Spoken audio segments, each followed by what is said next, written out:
good morning and welcome to Morning Briefing on Aspheric TV. I am Dayo Olujumo Ekini. Good morning, Mr. Mustilala. Good morning, Dayo. How was your night? That's okay. Why the glasses this morning? I thought you forgot about it. No. It's the light has much effect on me, so I use the glasses to douse. Okay, let's go to what we have for this morning. Top happenings making headlines on the front pages of Nigeria's major dailies. The Punch, the Catholic Bishops' Conference of Nigeria, the Sultan of Sokoto, Alhaji Abubakar Sahad, he'll led Jamaatul Nasrul Islam, some state governments and the Manufacturers Association of Nigeria have taken a swipe at the federal government over its failure to address the rising insecurity in the country. The Guardian.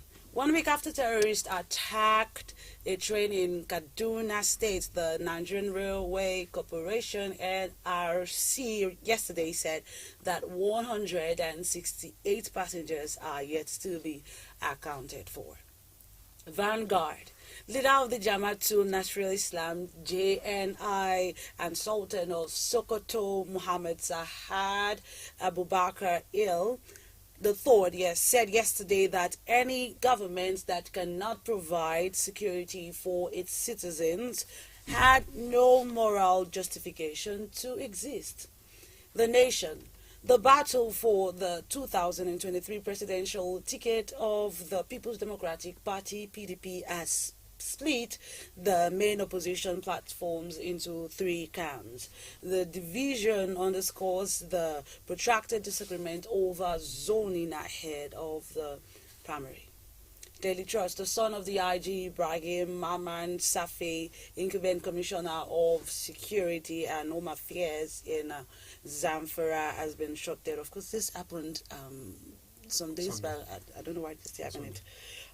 Daily Independent, former military President General Ibrahim Babangida has reiterated the need for Nigerians to vote for a younger person with vigor as the next president of the country in 2023. Is it all about just voting for someone who is younger, or in as much as Wish is advising us to vote for someone who is younger?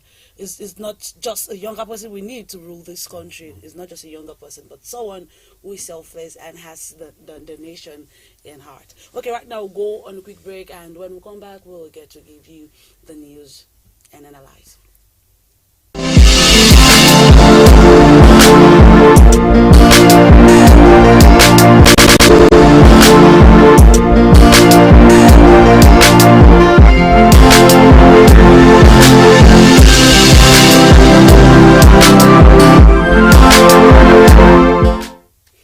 Welcome back, everyone, from that short break. Okay, where were we? Well, the federal government has stated that it was not overwhelmed by the security challenges in the country. The Minister of Information and Culture, Lai Mohammed, made this known on Monday during a television continental TVC program while reacting to a statement credited to former President Olusegun Obasanjo. Well, Obasanjo on Saturday said the various security challenges in the country have overwhelmed the Buhari government, adding that citizens are not safe to travel by road, airport, and train. He stated that Nigerians are no longer safe anywhere.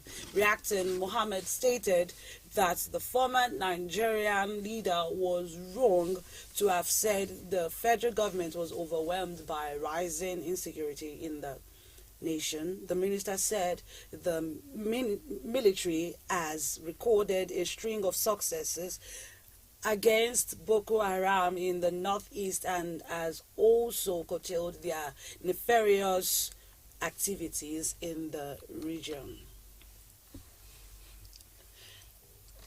The minister is always having a way to make things seem so bright when it is not, really. Well, he's performing his duty, Of course, he's performing his duty, but most of the time, It makes issues in Nigeria, problems in Nigeria, feel as if it's no big problem, it's no big deal. You know, remember, he's a chief image maker of the government. So, and whatever thing he will say, he must align with positive, uh, positive goal of the government. So you don't expect him as a minister of information to come out and start telling the public that, look, Mr. Obasanjo said this. Yes, I agree with him. His position as a government spokesperson is to defend and protect the government. The only thing that the Nigerians are not too comfortable with is the aspect of over-exaggerating what the government is doing. We all know today that, look, insecurity is a serious problem, it's a bane that is facing development in Nigeria today. Because without security, you can't talk about any other thing, you can't talk about economy, you can't talk about anything. So that one is a must. So when he's reacting to what the former president said, former President Obasanjo said that the government is overwhelmed with security issues. If you ask me, the other aspect that I'm not too comfortable with the government spokesperson, and particularly Femi Adesina and Garba Shehu, is the aspect of reacting to every criticism. It doesn't. What the response from Lai Mohammed is not, to me, if you ask me, you should have ignored it, because everybody knows quite okay that, look, we are dealing seriously with security issue. What did Obasanjo say? Did Obasanjo say something which is wrong? No. Obasanjo is reacting. He just says his statement regarding what is happening with our nation, particularly the security problem. Only within a week, we had a train attack, terrorist attack on the train, that up to now, over 100 persons have not been able to, we cannot trace to say, okay, this is their situation. Nobody can tell about that. Then shortly, within 24 hours, the terrorists still block Abuja Kaduna Highway. Then, after 48 hours again, people were abducted from Nigeria. So are these not a clear case of insecurity? We are dealing with serious issue. You have military, they are overwhelmed, they are everywhere. They are everywhere. As we are talking now, there are military men in the southeast. As we are talking now, there are military men in the northeast, then in the northwest, then in some part of north central too. The only place that is free right now, as we are talking now, is southwest, and probably south. So, if Obasanjo said, look, the government is overwhelmed with insecurity problem, it means government has not been able to tackle this security, the challenges that they are having. So, and it's not something new. It's something that at least this is the 7th year of the administration. So, and from let's say from 2016 to now, is, if you watch very well, the insecurity problem keep on increasing instead of dwindling. And that is why Lai Mohammed is now saying that, look, we have been able to tackle Boko Haram in northeast. So, but if you tackle Boko Haram, is it that Boko Haram is the only security challenges that we're dealing with right now? To me, government image makers, they should stop responding to issues. Emotionally, Nigerians are like down at the moment. If you cannot move from point A to point B, or from point B to point D, it means your inalienable right is being taken. So, Lai Mohammed should, like, at least not respond to every criticism. In fact, what Obasanjo said is not like a criticism. It's like trying to tell the government to say, look into this issue. You have serious issue with security. Look into it. Instead of responding, it's better the government should take it like a welcome suggestion. Well, thank you so much for that, sir. A group of youths yesterday on Monday staged a protest telling politicians to explain plans for Nigeria's future whilst blocking part of the Lagos-Ibadan highway. In the video that has surfaced online, the youths could be, seen burning tires on the road. Of course, we don't have it here now. The road causing huge traffic for motorists on the highway. They held banners and placards that read, questions for politicians and religious leaders, and there is no movement on a national level. It was gathered that the protest was staged near Bega bus stop, causing traffic gridlocks on adjoining routes. Don't you think this is an uprising of another, protests? See, the fact is that we are now in a political era whereby people should avoid heating up the polity. Who are these? Who are behind these young men and women? Who are behind them? So it means some people must be there bankrolling their movement. This is a political era. Anything can happen. So we should be careful. Our own from this side is to plead with the youth. They shouldn't be willing to the politicians to destabilize the country.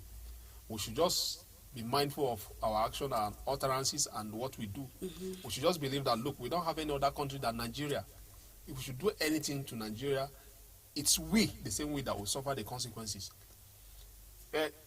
Right to protest is everyone's right, but protesting for what? Are they protesting to say, okay, politicians, as we are inching towards 2023, this is what we want as a youth?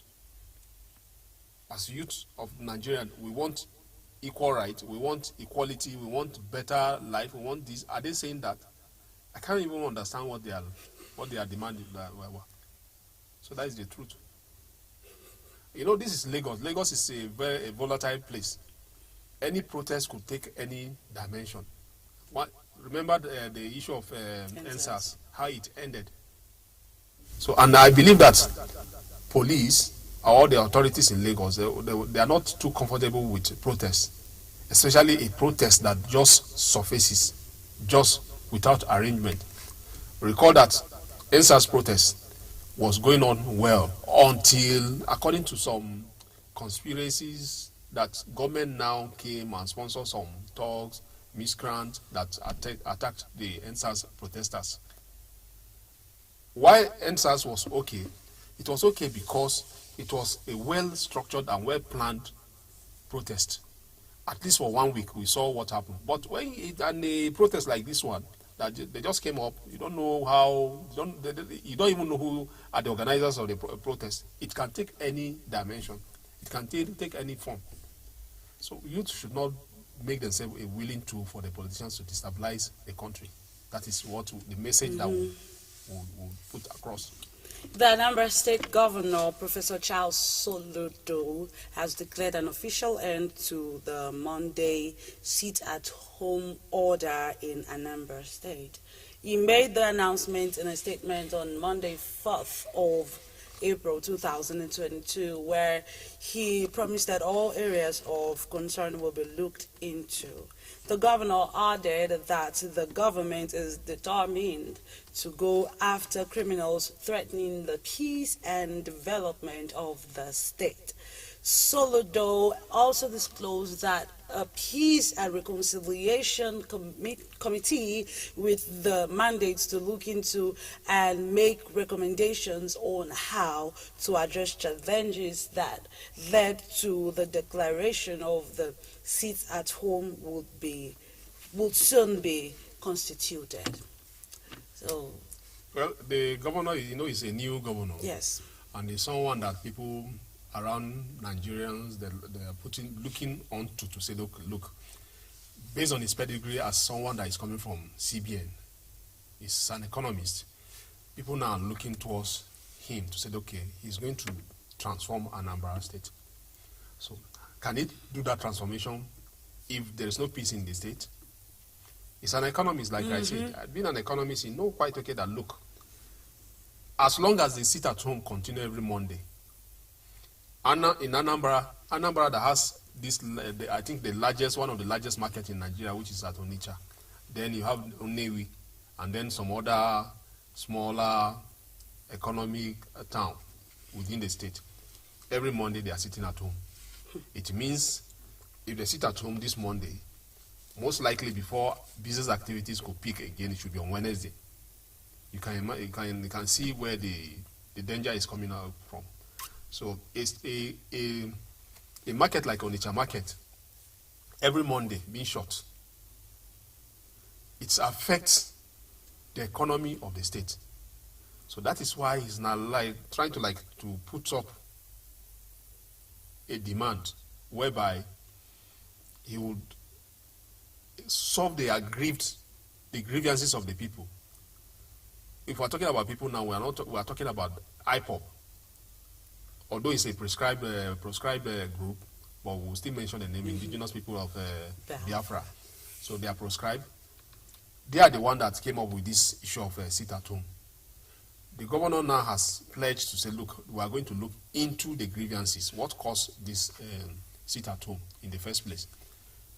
From the explanation being given by IPOP, they said they will continue to sit at home every Monday in solidarity with Mazi Nnamdi Kanu. Every Monday they will continue to be at home. That is as their own, in solidarity with his detention. So, at least I believe that if a governor like Charles Solodu, who has Buhari has listening ear to him, if he can reach a deal within the Ndibo, and they'll present their common front before President Muhammadu Buhari. Already President Muhammadu Buhari has said this is a legal issue. It's not something that it can be tackled politically. But you and I know quite okay that there is no way that if the president said, look, I want this out-of-court settlement, it will be.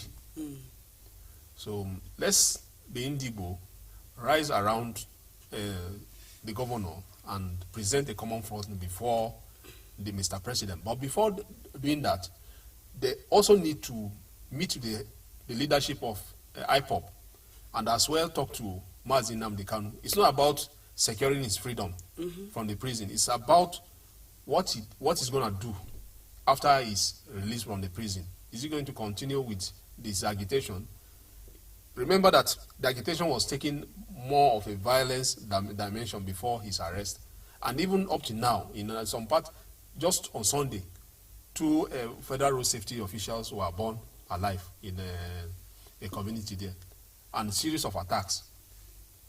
So it's not about securing his freedom and coming out only. It's about, is he going to be a partner to peace? To me, if you ask me, as long as Nnamdi Kanu continue to remain in detention, there will be no peace. And even if he come out, as long as he come out and he is not ready to be a partner to peace, there will be no peace. So I believe the governor and some other well-meaning individual from Anambra and the entire Indibo, they will present a common front before Nnamdi Kanu and as well as the federal government, and there will be peace. Peace is priceless. Thank you so much. I don't know if I should find this hilarious, but I should read this. Well, former Kogi Senator Dino Melaye has claimed that God informed him that former Vice President Atiku Abubakar would succeed President Muhammadu Buhari in 2023. The People's Democratic Party, PDP chieftain, said that God called him thrice to tell him that Atiku would be the next president of the country. He made this known on Monday during the submission of the nomination and expression of interest forms duly signed by Atiku at the PDP headquarters in Abuja. Addressing PDP members during the submission, Melaye described Atiku as the only unifier of the country and the only presidential candidate Nigerians can trust. Were you laughing? You know, I'm laughing because it seems as if God only speaks to Nigerians. It does.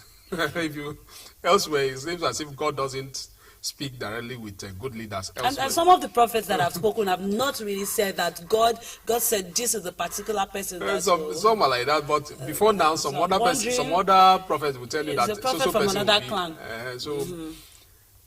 Well, he's unofficial spokesperson to Atiku. You understand? He went to submit the Atiku's form. So what do you expect from him? Certainly he will tell Nigerians that, look, Atiku is going to be the winner. Some other persons representing their own interest too will still come out and still tell you the same thing, that, look, I saw Saraki becoming president. God showed to me that Saraki is going to become president. I mean, Another person will just, again, even if you go to the APC too, they will have their own persons too that will come that and God speak has for them. revealed to Yes. them. So the question is, has God truly revealed to them that, look, this is going to be the president? To me, it's entirely between them and God. So let us not dispute their What say. matters to us as Nigerians is like the person you are like championing. Is he gonna make the transformation that we want? Is he gonna make that difference that we are clamoring? So that is what matters to us.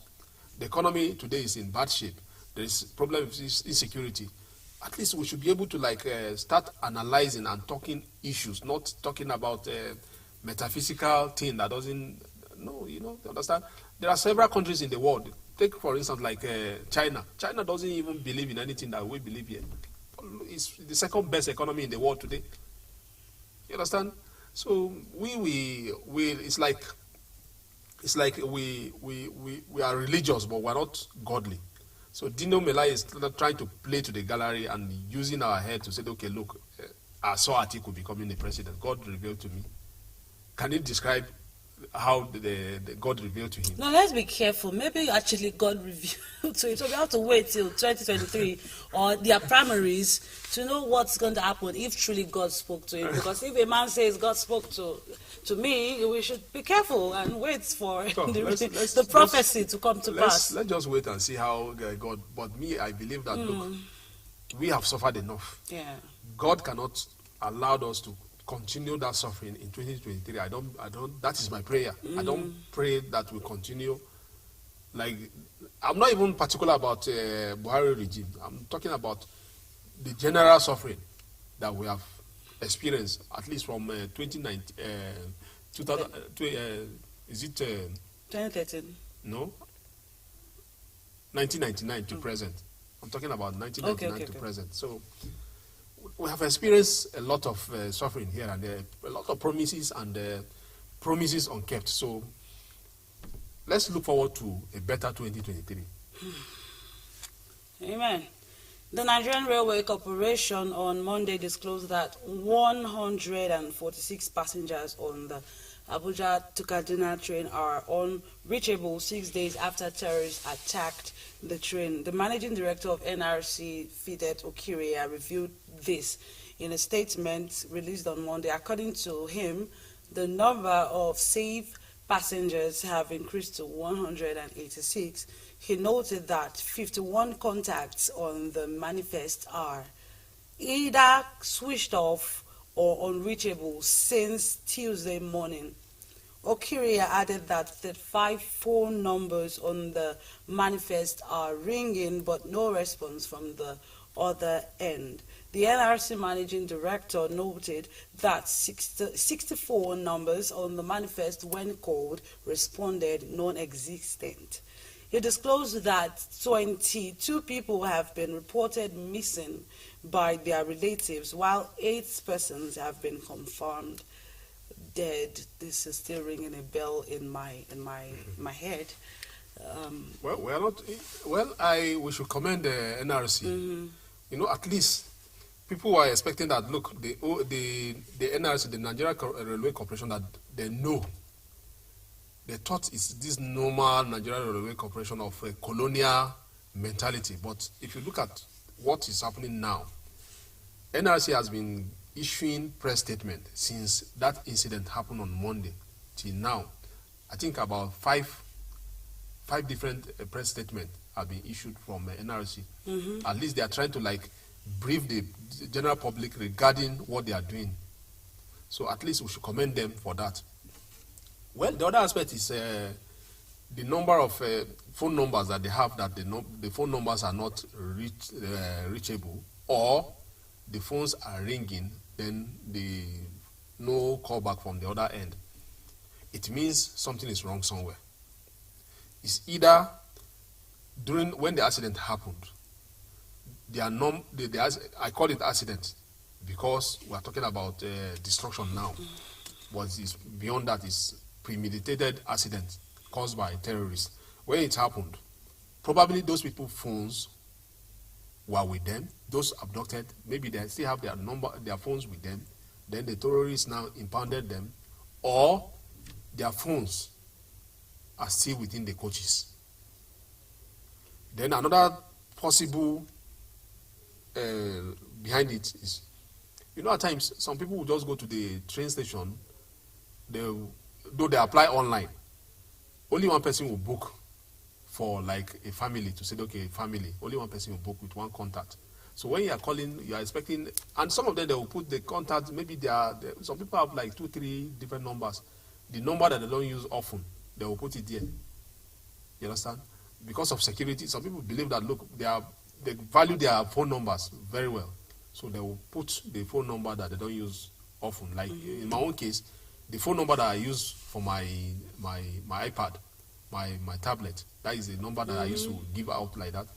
So in that kind of situation, the corporation will be calling that number, and the number will be switched off.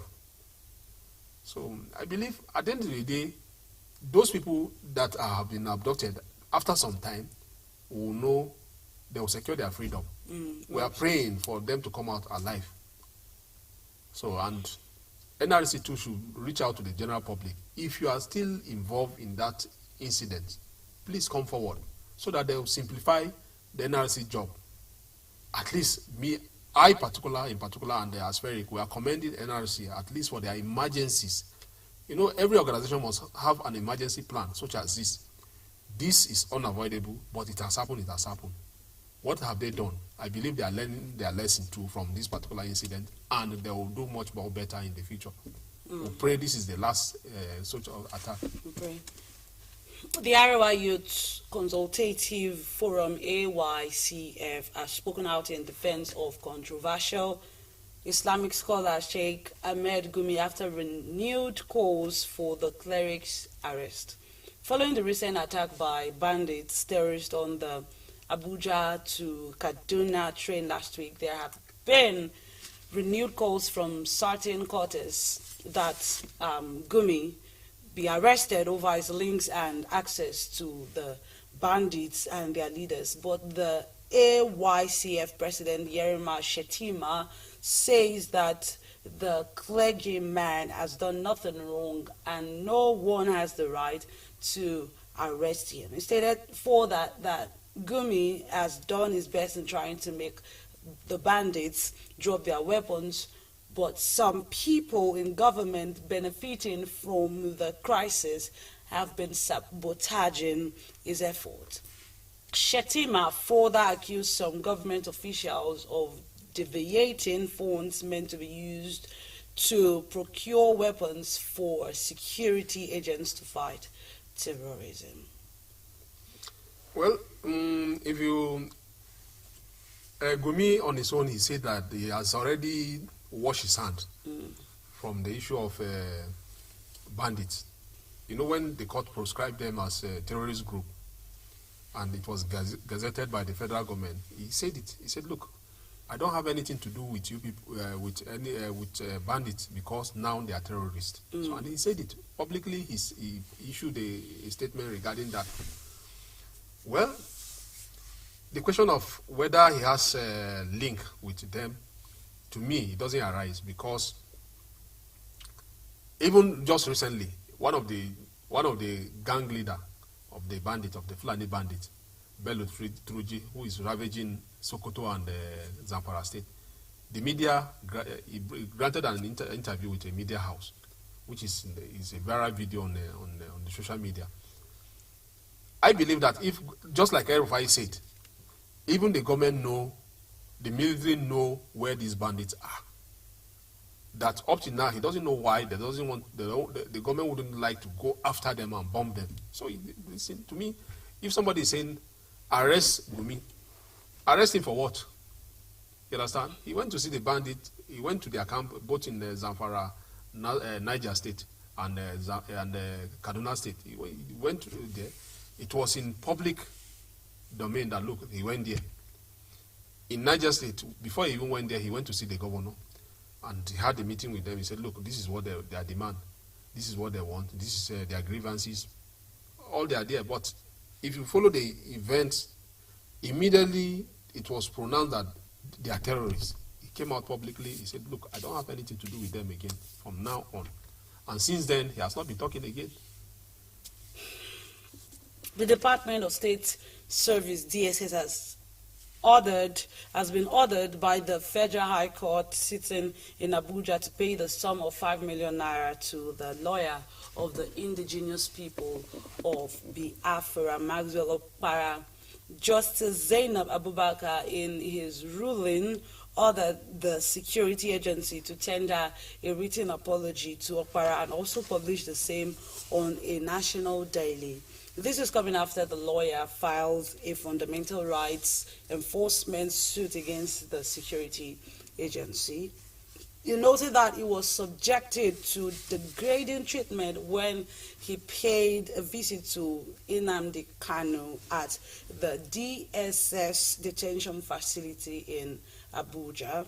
According to Okpara, DSS during his visit directed him to a particular room within its facility for purposes of alleged bodily search, wherein they forced him to remove his medicated eyeglasses, wedding ring, belt, jacket, and shoes, and accordingly left him shabbily dressed. He told the court that he was subjected to the humiliation of holding his trousers and his hands wearing bathroom slippers meant for awaiting trials inmates and exposed to air conditioner inflicted cold for 3 hours. I mean, what do you have to say about that? You know, one thing I don't really understand is that our security agencies, do they even understand that we're in 21st century?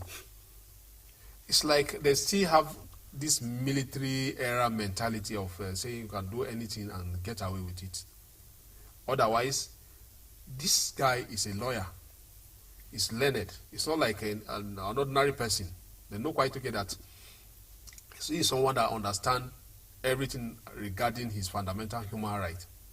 If you take that human right away from him, definitely you press charges, and that is exactly what he's doing. It's not, he has won this case, not for himself, but he won it for a better society. Tomorrow now, nobody would have a case with the DSS, and DSS will subject him to a dehumanizing system anymore. You understand? Whether they pay that money or not, it has been there as part of our law that, look, such case has happened before. That is the essence of case, court case. Court has made a pronouncement regarding some issues like this. It's not left for the DSS or any security agencies not to infringe on Nigerians' right anymore. Kudos to the lawyer. He has won one part of the case before, something like that against the army. I think last 2 months or last month or so, about 10 million damages was awarded. So whether they are paying or not, at least the basic thing is that court has made a pronouncement regarding this. Court is there to check SSs of organizations as well as individual and citizens too. So the judgment is what we should look at. Whether they pay that money or not, it's not even the case now. The federal government has commended Nigerians for complying with the NIN-SIM linkage, while also directing telecommunication companies to bar outgoing calls on unlinked lines from the 4th of April 2022. Well, this was made known in a statement signed by Dr. Ikechukwu Adinde, Director of Public Affairs, NCC, and Kayode Adegoke, Head, Corporate Communications, NIM-C. The statement disclosed that the Minister of Communication and Digital Economy, Issa Pantami, on behalf of the federal government, gave the directives to telcos. Pantami commended Nigerians and legal residents for their support during the exercise to link National Identification Number, NIN, to the Subscriber Identification Module SIM. It disclosed that over 125 million SIMs have had their NIN submitted for immediate linkage verification and authentication, adding that the National Identity Management Commission, NIMC, has issued over 78 million unique NINs till date, noting that the deadlines for the NIN to SIM linkage has been extended on multiple occasions to allow Nigerians to freely comply with the policy.